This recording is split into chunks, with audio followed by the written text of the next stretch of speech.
আজকে একটু আগে একটা দেখছিলাম, লিঙ্ক দেখছিলাম, ভারতীয় সেনা পতাকা প্রদান করছেন প্রয়াত ডক্টর মনমোহন সিং এর দেহতে। একটা মানুষ পার্টিশনের পরে ভিটেহারা বাস্তুহারা হয়ে এদেশে আসেন, তারপর শোনা যায় তিনি পিতৃহারা হন, এবং সেই থেকে শুরু করে উনি নিজেও বলেছেন একবার কোনো একটি সাক্ষাৎকারে যে গরিব ছাত্রদের যদি বৃত্তি প্রদানের ব্যবস্থা না থাকতো আমার হয়তো লেখাপড়া হতো না।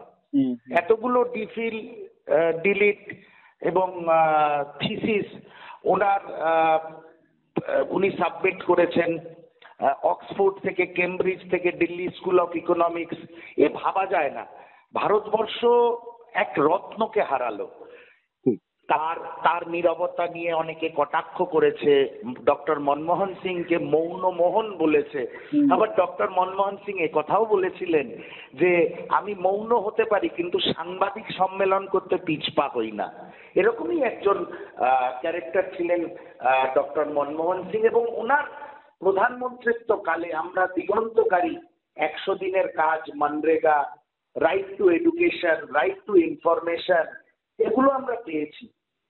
কত সুন্দরভাবে সাফল্যের সঙ্গে জোট সরকার চালানো যায়। পরপর দুবার ইউপিএ 1 এবং ইউপিএ 2 এর প্রধানমন্ত্রিত্ব কালে উনি ভারতবর্ষের সামনে প্রমাণ করে দিয়েছিলেন।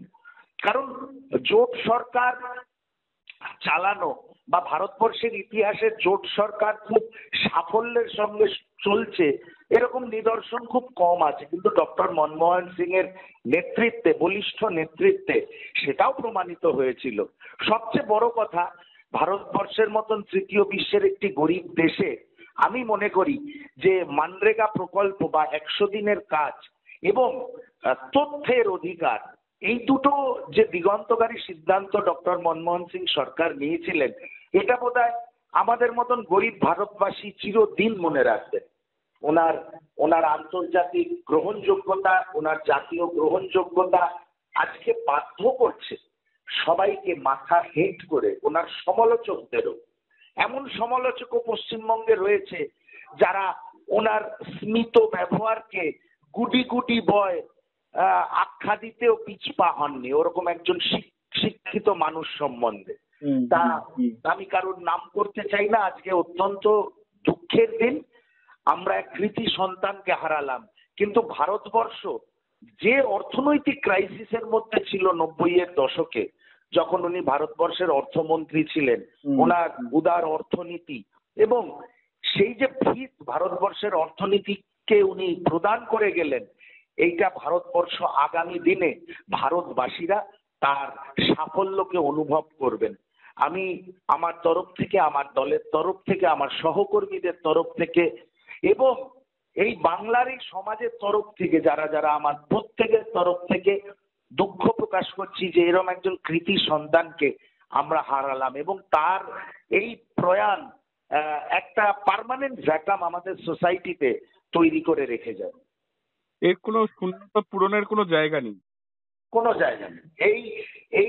এটা পূরণের, দেখুন, রাজনীতি হবে, রাজনীতি থাকবে, রাজনীতিবিদরা আসবেন, কিন্তু একটা শিক্ষার জগৎ থেকে, আমলাতন্ত্র থেকে উঠে আসা একজন মানুষ ভারতবর্ষকে এত বলিষ্ঠ অর্থনীতি দিতে পারে, ভারতবর্ষকে এমন একজন প্রধানমন্ত্রী দিতে পারে যে সংবাদ মাধ্যম, আমরা সংবাদ মাধ্যমকে বলি গণতন্ত্রের চতুর্থ স্তম্ভ, সংবাদ মাধ্যমের সঙ্গে যে ইন্টারঅ্যাক্ট করতে ভয় পাবে না, প্রশ্নের সম্মুখীন হতে ভয় পাবে না, রাজনীতি না করা সত্ত্বেও সেই রকম মানুষ আমরা হয়তো ভবিষ্যতে আর কোনোদিন নাও পেতে পারি।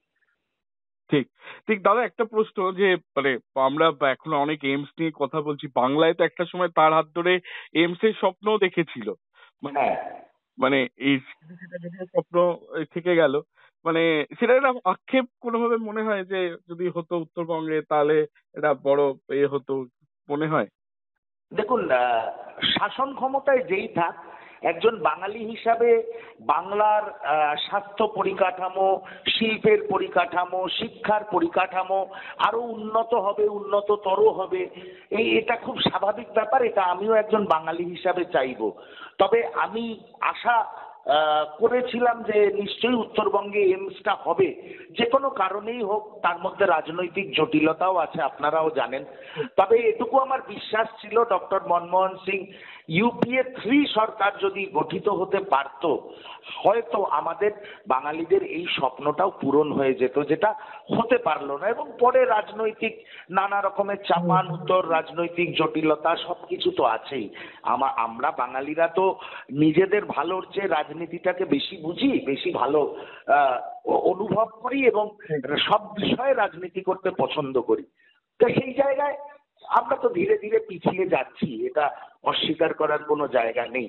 তবে ডক্টর মনমোহন সিং সুস্থ শরীরে দেশকে যদি আরো 5-10 বছর নেতৃত্ব দিতে পারতেন, হয়তো ভারতবর্ষ আজকে আমরা যে 5 ট্রিলিয়ন ইকোনমির কথা বলি, হয়তো 5 ট্রিলিয়ন ইকোনমিতে এতদিনে পৌঁছে যেত। দাদা একদম শেষ প্রশ্ন, বাংলার কংগ্রেসের জন্য তার কোনো অবদানের কথা আপনার মনে পড়ছে? তিনি যে যে প্রকল্পগুলো রূপায়ণ করেছিলেন, এই যে 5টা কথা আমি মানে 5টা প্রকল্পের কথা আপনাকে বললাম, শিক্ষার অধিকার, খাদ্যের অধিকার, 100 দিনের কাজ, তথ্যের অধিকার, উনি তো একজন আঞ্চলিক রাজনীতিবিদ ছিলেন না, উনি দেশের প্রধানমন্ত্রী ছিলেন। এই 5টা যে প্রকল্প উনি প্রণয়ন করেছিলেন ওনার শাসনকালে বা ওনার প্রধানমন্ত্রিত্বের সময়, এটা সারা দেশের সঙ্গে সঙ্গে বাংলাকেও পরিপুষ্ট করেছিল। কিন্তু দুঃখের কথা কোথায় জানেন? সেই 100 দিনের কাজ নিয়ে এই রবীন্দ্রনাথ নজরুলের বাংলায় দুর্নীতি হচ্ছে। আমরা সাধারণ মানুষকে মানে গ্রাসরুট অব্দি পৌঁছে দিতে পারলাম না। প্রচুর মানুষ উপকৃত হয়েছেন এবং প্রচুর মানুষ আবার লুণ্ঠিতও হয়েছেন। ডক্টর মনমোহন সিং যে স্বপ্ন নিয়ে 100 দিনের কাজ বা মনরেগা প্রণয়ন করেছিলেন, বাংলার মানুষ একটা সময় যেরকম উপকৃত হয়েছে, আবার সেই প্রকল্পকে সামনে রেখে বাংলার শাসক দল, আজকে আমার বলতে খারাপ লাগছে উনি আজকে আর নেই, সেটাকে নিয়ে দুর্নীতি করলেন। কোন প্রকল্প যদি আপনি সঠিকভাবে মানুষের কাছে পৌঁছে যান সঙ্গে করে নিয়ে, শুধু বাংলা নয় সব রাজ্যের ক্ষেত্রে সেটা উপকারী। কিন্তু বাংলা, আমরা রাজনীতি বুঝি, আমরা দুর্নীতি বুঝি, আমরা সেই প্রকল্পকে নিয়ে গরিব মানুষের চাল ডালকে নিয়েও আমরা দুর্নীতি করলাম। সেই জন্যে সেইটার ফসল বাঙালিরা তুলতে পারলো না।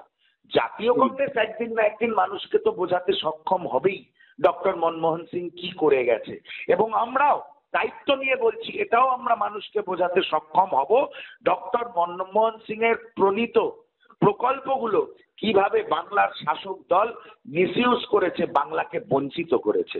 সেই জন্য জাতীয় কংগ্রেসের হারানোর কিছু নেই।